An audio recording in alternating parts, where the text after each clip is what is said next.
A paz do Senhor, estamos iniciando mais um vídeo no canal Curiosidades Bíblicas. E nessa ocasião, nós vamos falar sobre o livro de Atos dos Apóstolos, o capítulo de número 11, o versículo de número 19 ao 25.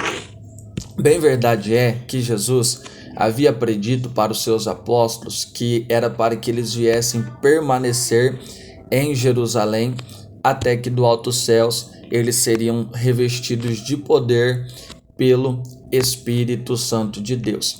E uma das qualificativas do Espírito Santo seria para ser testemunha, tanto em Jerusalém, Judeia, Samaria e até os confins da terra. Por esse fato, os apóstolos aguardaram a descida do Espírito Santo de Deus, que realmente aconteceu no 50º dia após a pesa, que é o Pentecoste, no hebraico conhecido como Shavuot. Interessante nós destacarmos que o próprio Jesus, que havia predito que era para os apóstolos permanecerem em Jerusalém, também havia uma outra ordem. Que ordem era essa? Era para anunciar o Evangelho. Ide por todo mundo e pregai o Evangelho, coisa que os apóstolos não estavam fazendo.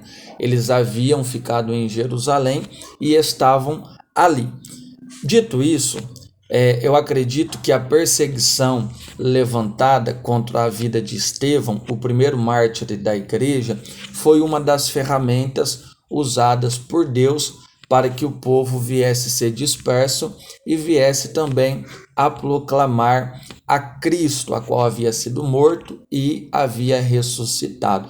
Dito isso, nós vamos ver no capítulo de número 11 de Atos dos Apóstolos, no versículo de número 19, que após a morte de Estevão, a igreja ela é dispersa e começa a anunciar a Cristo. Veja, é interessante nós destacarmos também que alguns de Chipre e de Cirene, eles entraram em Antioquia da Síria e fundaram ali uma igreja, conhecida como a Igreja Filha, sendo a Igreja de Jerusalém a Igreja Mãe. Mas o que me chama a atenção neste vídeo de curiosidades bíblicas é que as pessoas que fundaram essa igreja de Antioquia da Síria não são pessoas com algum nome em posição, como Pedro, como Paulo ou até mesmo Barnabé, pois Barnabé ele vai após o crescimento na igreja, quando a igreja em Jerusalém fica sabendo da conversão de almas em Antioquia da Síria, então os apóstolos destinam a Barnabé para essa igreja. O interessante então aqui é nós destacarmos que Deus ele sempre usa pessoas no anonimato, ou seja, pessoas que muitas das vezes estão trabalhando em prol do reino de Deus e muitas das vezes não estão sendo vistas, mas não tem problema. Da mesma maneira, Deus tem as suas estratégias e nos dias atuais, creio eu, que tem muitos e muitos irmãos como aqueles de Cirene e de Chipre, fundando, pregando e anunciando.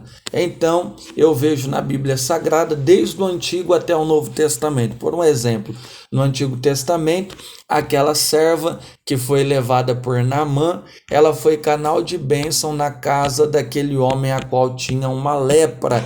Ela mesmo sendo levada cativa, ela é canal de bênção em anunciar que na terra a qual ela vivia tinha um profeta, a saber, esse profeta é Eliseu, a qual quando Naamã o procura, ele mergulha 7 vezes e é curado da sua lepra. Mas o que eu aplico aqui é que aquela menina, ela não tem um nome mencionado, somente é dito que ela foi levada cativa, mas mesmo assim ela não deixa de anunciar. Então nós devemos de alguma maneira ser canais de bênção, mesmo muitas das vezes o seu nome não está em pauta, porque o propósito de Cristo é nós anunciarmos o reino de Deus. Depois disso, Jerusalém, sabendo do crescimento da igreja em Antioquia da Síria, vai enviar a Barnabé. Barnabé começa um trabalho pastoral, a igreja agrega mais membros, porque quanto mais bom testemunho você dá, mais a igreja é agregada, porque o nosso caráter é visto pelos irmãos. E também Barnabé, vendo a necessidade da igreja do ensino da palavra, ele vai atrás de Saulo para que Saulo viesse e lhe ajudasse naquela obra. É por isso que eu tenho uma frase e uma palavra: que nos nossos dias atuais não venham faltar Barnabés na vida de Saulo. Para algum, Antioquia da Síria é pequena demais, mas para outro sempre cabe mais um na obra. Que Deus te abençoe, e esse foi mais um vídeo de curiosidades bíblicas.